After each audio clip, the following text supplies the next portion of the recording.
before we get to football. But I thought our fans were tremendous today. Certainly appreciate that, and they've been great all year. So we're very appreciative of that.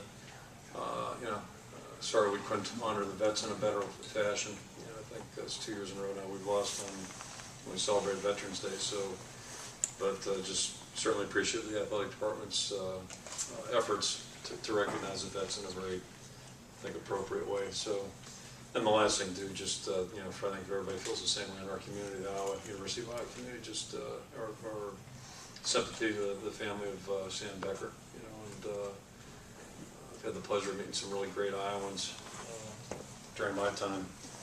I met Professor Becker back in the '80s through recruiting. And I know he wasn't a native Iowan, but his story is just absolutely fantastic. I believe I'm correct in saying getting here in 1940. And being here ever since, and just what a gentleman, so humble, and just a tremendous person. So it's certainly a big loss for our community, but what a life he had. Now regarding the game, obviously disappointing. Give Purdue credit, they came in and played to win. They competed hard enough to win, and looked like the team that played against Ohio State, Notre Dame earlier in the year. So give them credit. And clearly, we were outcoached and outplayed, particularly in the first half. So that's disappointing. And really the only two positives I can share with you right now. I thought our guys fought in the second half, and gave us a chance to win, but we came up short there. The effort and attitude was certainly there. And then the one positive development on our team right now, I think that we're watching, is our special teams they are playing at a level that can be successful in the Big Ten Conference. And that's kickoff coverage, kick return. Connor did a nice job today punting the football. It was clearly a couple of his biggest moments. And Mike Meyer's been doing a good job. So that's the big positive I can share with you. And outside of that, there's not a lot to bring up today. You said we were out-coached. How were you out-coached and why? Real simply, they clearly outplayed us in the first half. They were more ready to play emotionally, and more ready to play cleaner, more fundamentally sound. So, you can say it's this, it's that, lunar, moon, whatever, but that's coaching. That's me. Coaching starts with me. You say the special teams are playing to a level that you like. Why not go for the field goal there instead of going for it on 4th and 3? Were you talking about at the end of the game? Yeah, very end of the game. We were out there pretty good, so I felt like that was a better percentage. I guess we could have gone for the field goal. It really didn't occur to me at that point, but we could have taken a shot at it. Was the wind a factor? Wind was in our face, yes. I mean, going into the game and through the game, we were thinking 30-yard line. But, the last play of the game, after you miss it, they still get the ball right there. So I guess if you make it, it changes the game. Really hadn't thought about it. On that play, I know you're the one making the decision to go for it, but as far as the actual play call goes, is that something that you allow to be in Greg Davis's hands, or is that something that you tell him? Typically, Greg calls the offense, Phil calls the defense. If I get something to say, I'll say it. But, we didn't get it done. You've got to be disappointed with the running game. In the last couple of weeks, it's really seemed to struggle in game. Well, you probably noticed. I mean, we're not looking quite the same we were a couple of weeks ago. But, the guys are working at it. They're trying. I think the defense has something to do with that. Our personnel has something to do with that. But we're just not moving the ball, period, well enough. And today, I think our biggest, you can say a lot of things, but I think the biggest was the negative yardage plays. When you go backwards, that affects your third downs a lot. I think we were 4 for 16. They were 9 of 16, so that's a big factor in the game. But negative yardage plays. Some of those were runs. Didn't help us. And we to hang our hat on the run right now, it's probably not going to be what we're going to do. I don't know that we can do that heavy percentage, but we still have to run the ball, to your point, run the ball effectively if we're going to win. Kirk, you had a 1st and goal at the 6-yard line. How crucial was it that you couldn't get a touchdown in that situation? I think, if you look at it, we had 5 drives today offensively where we moved the ball. And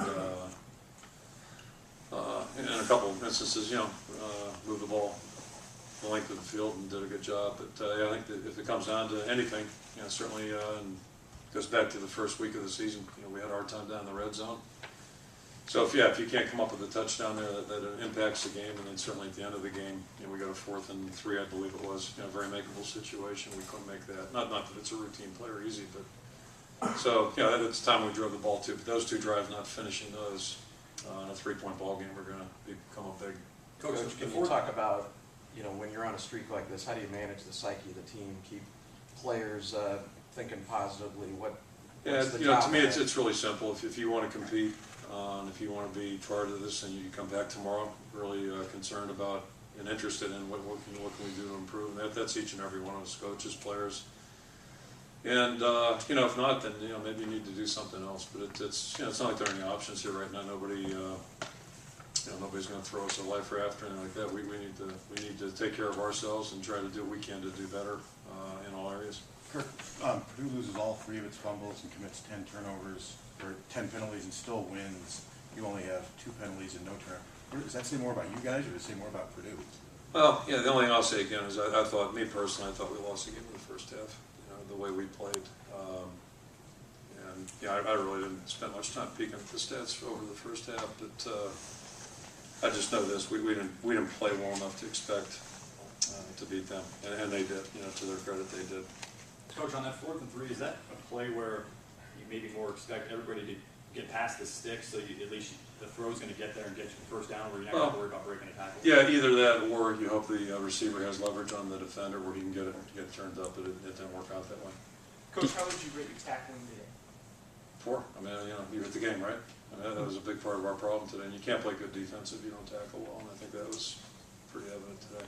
Defensively, We had 3 defenders that were out most of the game, Gaglione, Morrison, Hitchens. What were the causes there?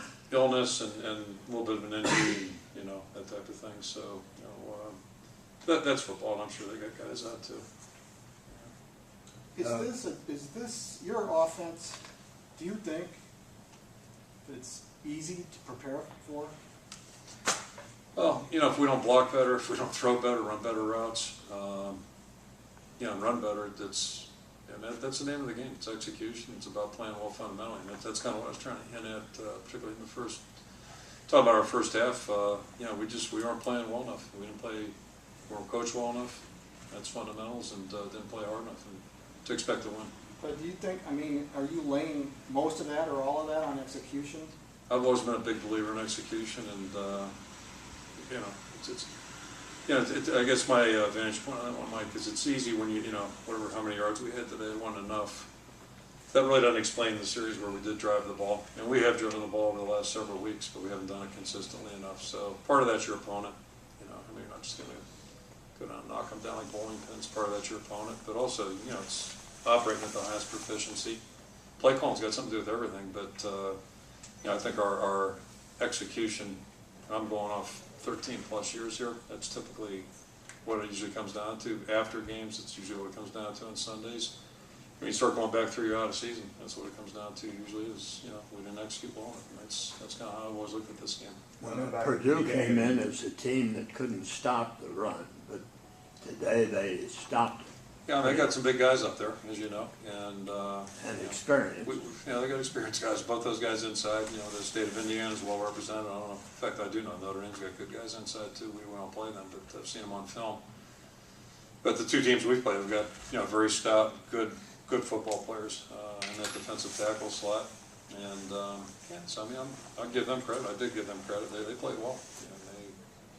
You know, and we're not as stout right now as we've been in the past. So you know, there's no, you know, nobody's going to come in and, you know, we're not getting any free agent players coming in this weekend. We're going to play with the guys we have and try to get better, try to avoid some of those negative yardage plays, and, you know, run routes better, you know, catch better, throw it better, and, you know, run the ball better too.